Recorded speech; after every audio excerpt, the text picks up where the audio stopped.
nesse momento de oração, vamos fechando os olhos, respirando profundamente, deixando o oxigênio entrar pelos nossos pulmões.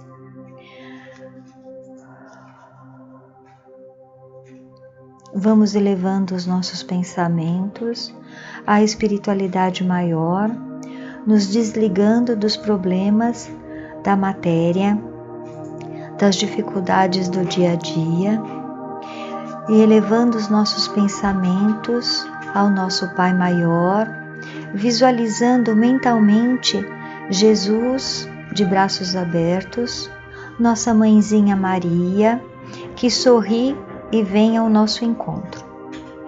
Seguimos de olhos fechados, visualizando a energia de Jesus e de Maria tocando os nossos corações, alinhando os nossos chakras, fluidificando todos os líquidos que se encontram em nosso corpo, para que através dessa energia, dessa troca energética, consigamos ter muita saúde, muita paz para aproveitar ao máximo essas palavras que serão lidas e absorvidas por nós. Iniciaremos o Evangelho de hoje com a oração que Jesus nos deixou. Pai nosso que estais nos céus, santificado seja o vosso nome, venha a nós o vosso reino, seja feita a vossa vontade, assim na terra como nos céus. O pão nosso de cada dia nos dai hoje, perdoai as nossas ofensas, assim como nós perdoamos a quem nos tem ofendido.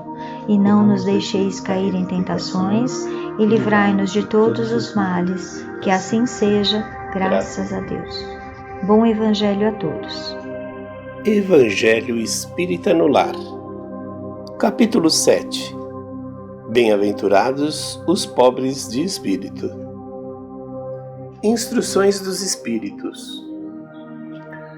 O que é preciso entender por pobre de espírito? Item 1. Bem-aventurados os pobres de espírito, pois é deles o reino dos céus. Mateus 5:3. Item 2. Aqueles que não acreditam zombam deste ensinamento moral. Bem-aventurados os pobres de espírito, como têm zombado de outras afirmativas de Jesus, por não entendê-las. Por pobres de espírito, Jesus não se refere aos homens desprovidos de inteligência, mas sim aos humildes. Ele diz ser para estes o reino dos céus, e não para os orgulhosos. Segundo a opinião da maioria, os cientistas e os intelectuais da Terra têm um conceito tão alto de si mesmos e de sua superioridade que olham as coisas divinas como indignas de merecerem a sua atenção. Preocupados somente com eles mesmos e com a sua vaidade, seus olhos não podem se elevar até Deus. Aqueles que se acreditam superiores a tudo têm a tendência de não aceitarem o que está acima de suas capacidades, pois isso poderia rebaixá-los. Chegam ao ponto de negar a divindade. Porém, quando concordam em aceitar que Deus existe, negam-lhe um de seus mais belos atributos, a sua intervenção sobre as coisas deste mundo, pois estão convencidos de que apenas eles são suficientes para bem governá-lo. Usam sua inteligência como medida da inteligência universal e, julgando-se aptos a tudo entender, não aceitam como possível aquilo que não podem compreender. Quando julgam alguma coisa, consideram seu julgamento como definitivo e indiscutível. Quando os cientistas e os intelectuais se recusam a admitir um mundo invisível e um poder extra-humano, não é porque isso esteja acima de suas capacidades de entendimento, mas porque seu orgulho se revolta contra a ideia de que exista alguma coisa que não possam dominar e que os faria descer de seus pedestais.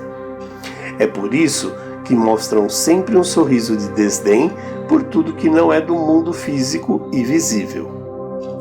Eles se atribuem grande inteligência e muito conhecimento para acreditarem em coisas que, segundo eles, são boas para as pessoas simples. Por isso, consideram como pobres de espírito aqueles que levam essas coisas a sério. Entretanto, digam o que disserem, certamente, um dia entrarão como todos os outros no mundo invisível que tanto ridicularizam. E quando seus olhos se abrirem, reconhecerão o erro que cometeram. Entretanto, Deus, que é justo, não pode receber da mesma maneira aquele que desconheceu seu poder e aquele que se submeteu humildemente às suas leis, nem dar a ambos o mesmo tratamento. Ao dizer que o reino dos céus é para os simples, Jesus ensina que ninguém será admitido lá sem a simplicidade do coração e a humildade de espírito. O ignorante que possui essas qualidades será preferido ao sábio que acredita mais em si mesmo do que em Deus. Em todas as passagens, Jesus sempre colocou a humildade entre as virtudes que nos aproximam de Deus e o orgulho entre os vícios que nos afastam dele. Isso ocorre por uma razão muito natural. Enquanto a humildade é um ato de obediência à sua vontade, o orgulho é um ato de revolta. Mais vale, portanto, para a felicidade futura do homem, ser pobre de espírito, no sentido em que este termo é entendido pelo mundo, e rico em qualidades morais. Nos comentários de hoje, o primeiro do capítulo 7, Bem-aventurados os pobres de espírito, fazemos uma introdução do que quer dizer, o que dá para se entender sobre pobre de espírito, como se diz na Bíblia em Mateus 5,3. Bem-aventurados os pobres de espírito, pois é deles o reino dos céus. Vamos entender por reino dos céus não necessariamente que seja um lugar dentro do mundo espiritual, mas, antes de tudo, é um estado de espírito, um estado de felicidade plena e de alegria, destinado àqueles que foram bons, que ajudaram o próximo e viveram de acordo com as leis de Deus. É isso que quer dizer o reino dos céus. Já no item 2, muitos zombam de bem-aventurados os pobres de espírito. Quando Jesus quis dizer isso, ele quis dizer o quê? Ele quis dizer que as pessoas humildes, aquelas que não se submetem a caprichos, aquelas que não são donas da verdade, que não são superiores, aquelas que olham as coisas divinas sem vaidade, essas são as pessoas pobres de espírito. São as pessoas que aceitam a divindade, não negam a divindade, aceitam Deus e não negam-lhe seus atributos. Simplesmente isso. Porque muitas vezes, o ignorante que possui essas qualidades pode até acreditar em si mesmo, mais do que Deus. Eu mesmo conheço pessoas que se veem mais do que Deus. Eu mesmo muitas vezes quis ser mais do que Deus. E eu não fui pobre de espírito. Pobre de espírito é aquele que é humilde, que é manso, que é aquele que, no sentido do termo, é entendido como sendo uma pessoa humilde e que muitas vezes tem a sua qualidade moral provada. Vocês entenderam, meus irmãos? No decorrer do capítulo, vai ficando mais interessante ainda essa explicação. Eu espero que todos tenham gostado do Evangelho de hoje. Muito obrigado e boa noite. E antes de encerrarmos, Vamos posicionar as nossas mãos voltadas para o copo de água, elevando os nossos pensamentos à espiritualidade maior e solicitando humildemente que toda a energização necessária seja depositada nessa água, fluidificando-a com a medicação necessária para que o nosso corpo seja limpo de toda e qualquer impureza que nele habita.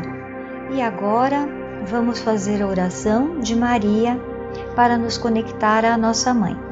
Ave Maria, cheia de graça, o Senhor é convosco, bendita sois vós entre as mulheres, e bendito é o fruto do vosso ventre, Jesus. Santa Maria, Mãe de Jesus, rogai por nós, filhos do Senhor, agora e na hora de nossa passagem. Que assim seja, graças a Deus. Muito obrigado por estar conosco no canal Evangelho Espírita no Lar. E amanhã aguardamos você novamente conosco. Boa noite e fiquem com Deus.